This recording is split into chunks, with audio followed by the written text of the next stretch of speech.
There's a certain rituals that I have that help me feel good with myself, help me feel that I can achieve and do anything that I want.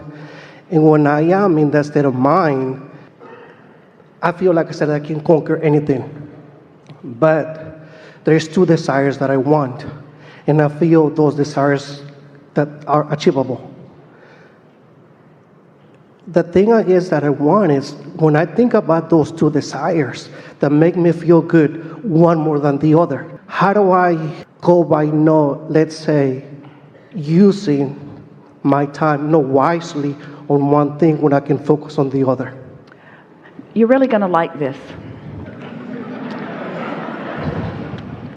Every desire that you hold, every desire that you have put into your vortex is viable, possible, Yes. active in the vortex.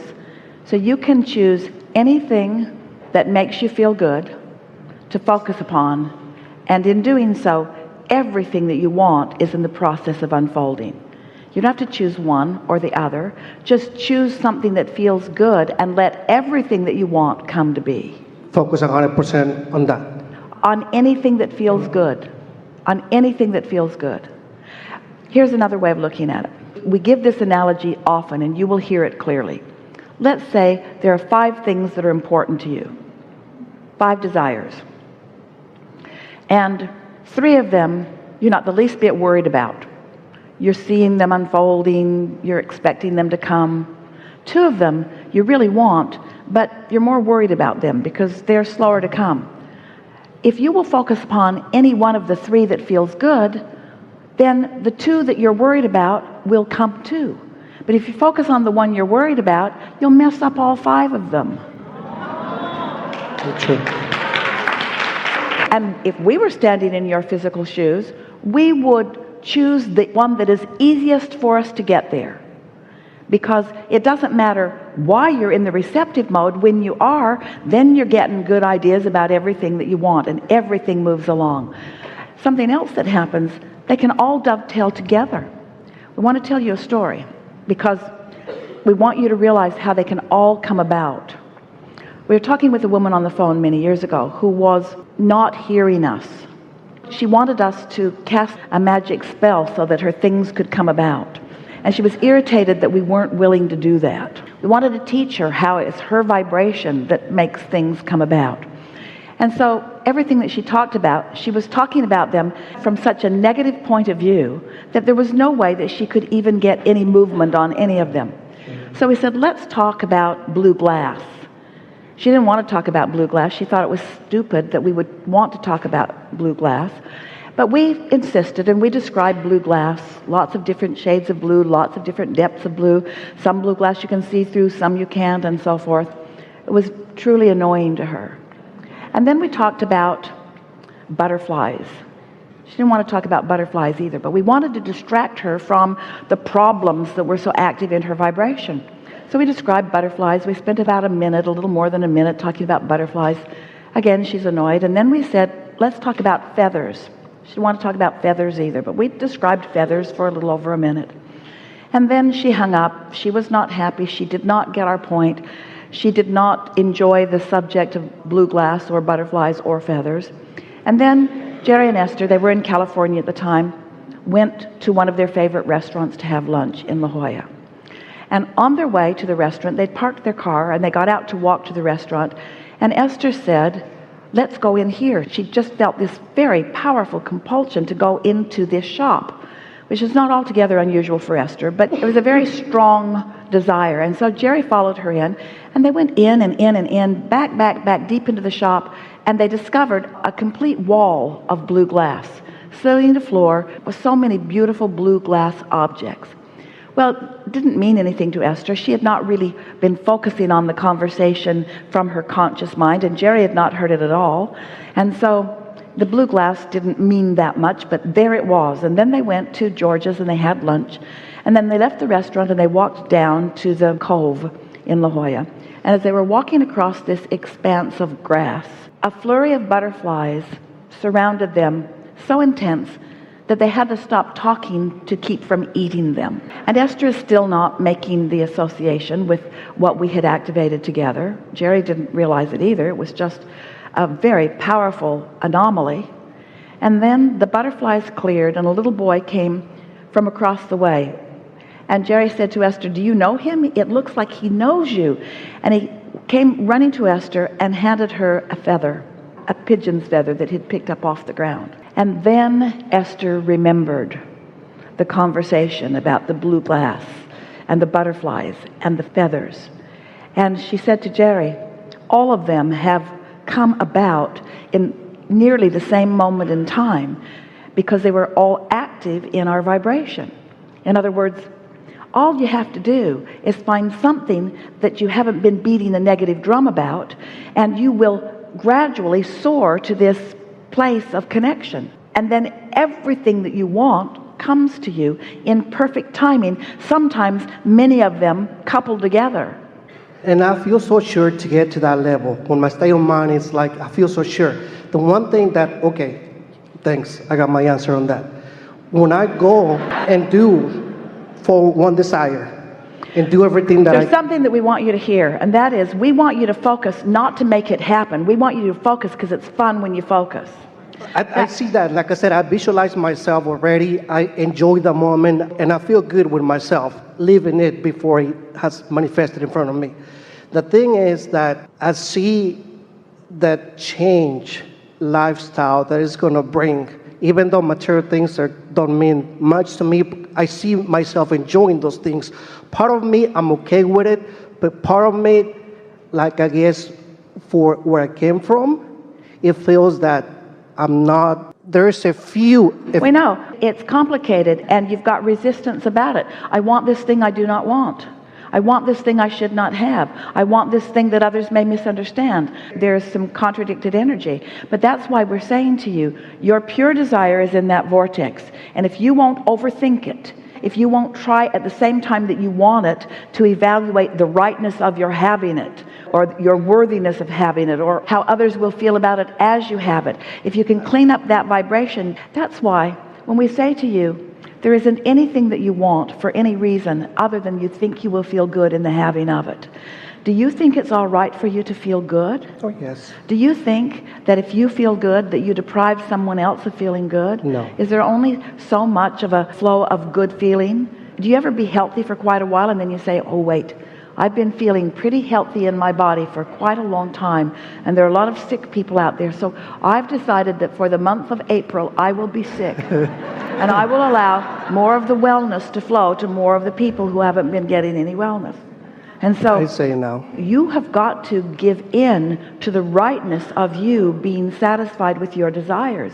You've got to give in to Source's desire for you to thrive in all ways that matter to you, you see.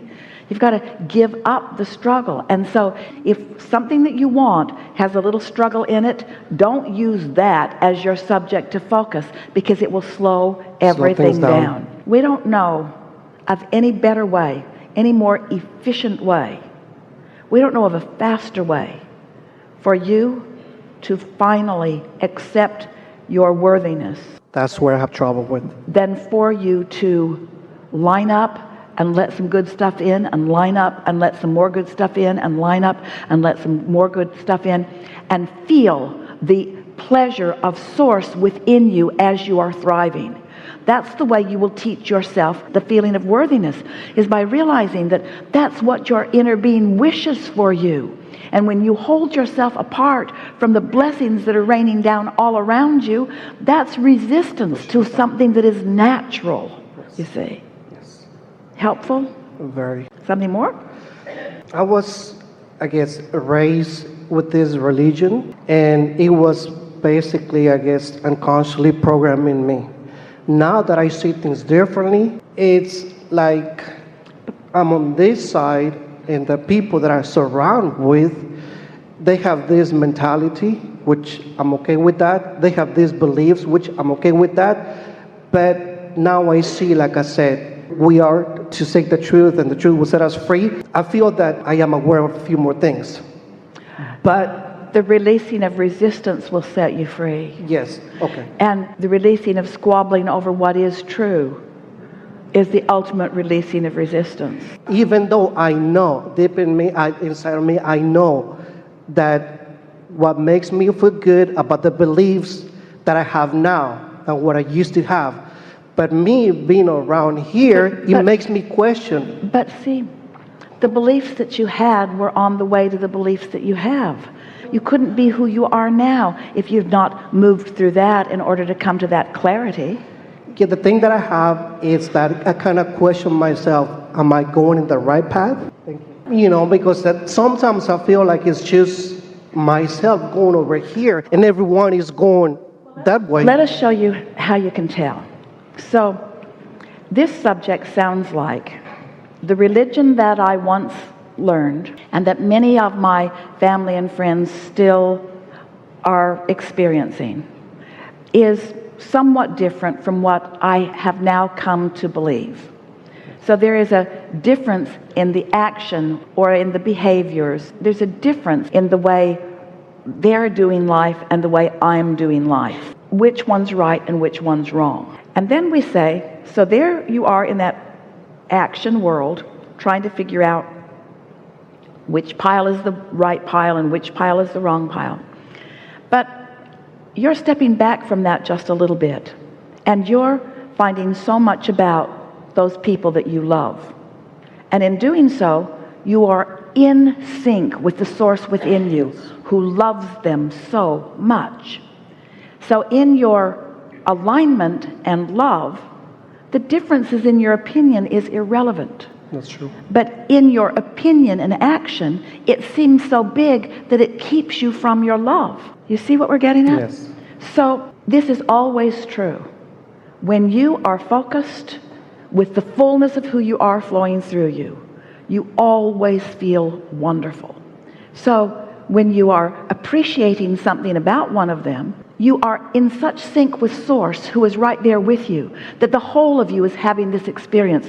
And that is what you always desire, is that the whole of you be there. Because when the whole of you is there, when Source energy is flowing through you, as you hold anyone as your object of attention, they always benefit, and so do you. In other words, only good comes from that. Okay. But if you question yourself in some way, so you are disconnected from Source, now it is that disconnection that makes you question the rightness. There's not rightness or wrongness, there's alignment or not. There's allowing who you are to flow in this moment, or there's pinching yourself off. There's worthiness or lack of worthiness. There's clarity or confusion. There's being who you are or not being who you are. But what religion or whatever that you're involved in has nothing to do with it. You could be in any religion in the world and still be connected to Source energy. Do you know that that which you want to call God is at the heart of every one of them, no matter how much disagreement you have with them? Do you know that every person, no matter how abhorrent their behavior is in any moment in time, Source is loving them, and when you're looking at their action instead of the part of them that Source is looking at, then you're going to disconnect from Source, and that's why you feel bad, not because they are abhorrent or doing wrong, but because you've used them as your excuse to disconnect from Source, who never disconnects from Source. Isn't that good to know? So you can tell when you're on your path because it always feels good. And it does. And that's what I feel. And all of those blessed people who are doing their best for alignment, there is so much more harmony in religion than you are allowing yourself to believe. Because there's something about most who, when you find something that is more for you, you want to call where you were before less. But it doesn't mean that it's less for them. It might be more. They might have just moved into that, you see. They might have just moved into that. That might be the best way that they can right now connect with who they are. And it doesn't matter how you get to your alignment, you see. There's more alignment in the sports arena than there is in the churches. Sad but true. Because there's less focus on what's wrong. And that's the part of the religion that you wanted to leave behind. It's the part where somebody had come to the conclusion that there are right behaviors and wrong behaviors, and that you are condemned for your wrong behaviors. And when any emphasis is put upon you not being the brilliant, wonderful being that you are, it always feels awful. The guilt that is encouraged in religious settings is only evidence that the church in that moment is not looking at you as Source is. Period. That's true. That's true. And that's Yes. really good. Thank you. Really good.